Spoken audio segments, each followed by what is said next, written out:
Hello friends, welcome to Sathya சமையல். இன்றைக்கி நம்ம அட்டகாசமான ஹெல்த்தியான லஞ்ச் பாக்ஸ் ரெசிபி கருவேப்பிலை சாதம் எப்படி பண்ணுறதுன்னு பார்க்கலாம். இப்போ நம்ம வீடியோவுக்கு போகலாம்.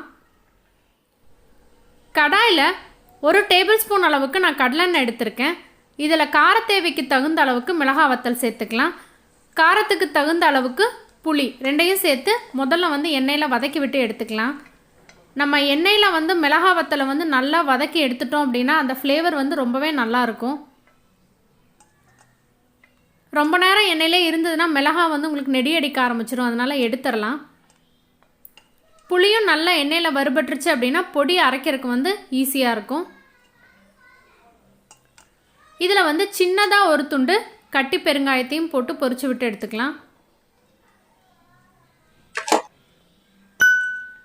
இதில் 1 டேபிள் ஸ்பூன் அளவுக்கு உளுந்தம்பருப்பு, 1 டேபிள் ஸ்பூன் அளவுக்கு கடலைப்பருப்பு, 1 டேபிள் ஸ்பூன் அளவுக்கு துவரம்பருப்பு சேர்த்துக்கலாம்.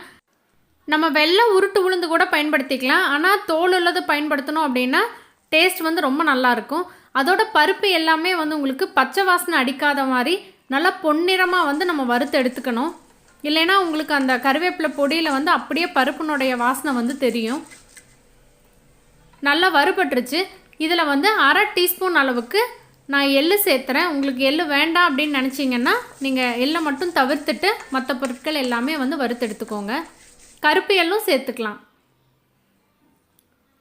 இப்போ இது எல்லாமே வறுபட்டுருச்சு. நம்ம ஏற்கனவே வறுத்து வச்சுருக்க புளி, மிளகாய் வத்தல், பெருங்காயம் எல்லாத்தையுமே இதில் சேர்த்துக்கலாம்.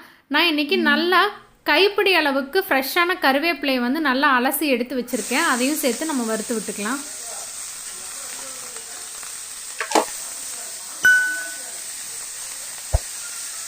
கருவேப்பிலை சேர்த்துனதுக்கப்புறமா ஒரு 2-3 நிமிஷம் வதக்கி விட்டால் போதும்.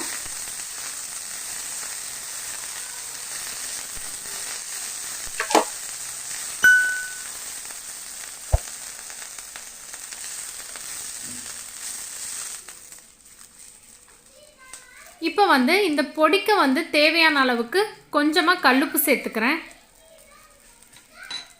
நம்ம தாளிச்ச சாதம் பண்ணும்போது அரிசியிலையும் உப்பு சேர்த்துவோம். அப்போ அளவாக உப்பு போட்டு கலக்கி விட்டால் போதும். நமக்கு அரிசி உடையாது. அதனால தான் நான் இதுலேயும் உப்பு சேர்த்துக்கிறேன். இப்போ நல்லா ஆறுனதுக்கப்புறமா மிக்சியில் போட்டு கொரகரப்பாக நம்ம அரைச்சி எடுத்துக்கலாம்.